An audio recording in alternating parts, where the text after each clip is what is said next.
Overthinking feels like a constant hum in the background of your mind, loud enough to distract you, quiet enough that you keep pushing through it. But it's exhausting. You're replaying past conversations, overanalyzing text messages, obsessing over what might happen. You want to make the right decision, say the right thing, avoid making a mistake. And while you're trapped in your thoughts, life keeps moving. Days pass, choices are missed, and all that thinking you hoped would lead to clarity just leads to more noise. At its core, overthinking is not about thinking too much. It's about thinking in a way that leads nowhere. It's rumination, it's looping, it's mental quicksand. The more you try to figure things out, the more stuck you feel.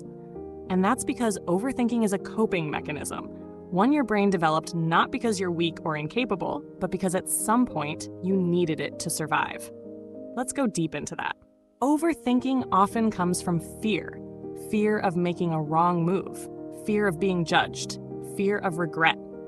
For a lot of people, it's rooted in childhood experiences where mistakes weren't safe. Maybe you were criticized a lot. Maybe you felt like love was conditional, something you had to earn by being perfect. So your brain learned, if I think hard enough, if I predict every outcome, I can stay safe. It's like a form of control. If you can anticipate everything, maybe you won't get hurt. But the truth is, control is an illusion. Life is uncertain, and overthinking tricks you into believing you're preparing when really, you're avoiding. You're not preparing for action. You're avoiding the discomfort of the unknown. You're trying to solve a problem with no solution because no amount of thinking can guarantee a perfect outcome. Psychologically, overthinking is linked to anxiety, low self-esteem, and perfectionism. When your self-worth is shaky, you second-guess every decision. You overanalyze because you don't trust yourself. And when your identity is tied to being right, any mistake feels like failure. So you overthink to avoid pain.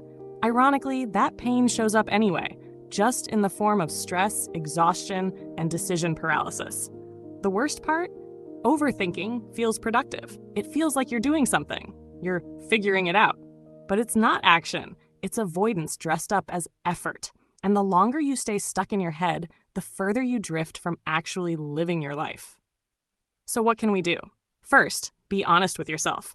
Overthinking usually starts with the belief that I just need more time to decide, but underneath that is fear. Acknowledge it. Fear of failure, fear of disappointing others, fear of change. You can't heal what you don't name. Second, notice the loop. Overthinking often follows a pattern. Same worries, same what-ifs, same mental back and forth. When you notice yourself spiraling, pause. Write your thoughts down. Say them out loud. This pulls you out of the endless cycle and into reality. Third, remind yourself that clarity comes through action, not thought. Sometimes the only way to know what works is to try. Take the small step. Make the call. Send the message. You'll either learn or you'll grow. Either way, you win. But the point is not to silence your thoughts. It's to shift your relationship with them. You are not your thoughts. You are the observer. And when you create space between your thoughts and your identity, they lose their power. You start to see overthinking for what it really is. Not a sign of intelligence, but a fear-based response from a brain that's trying to protect you. And here's the most powerful thing. You don't have to believe every thought you think.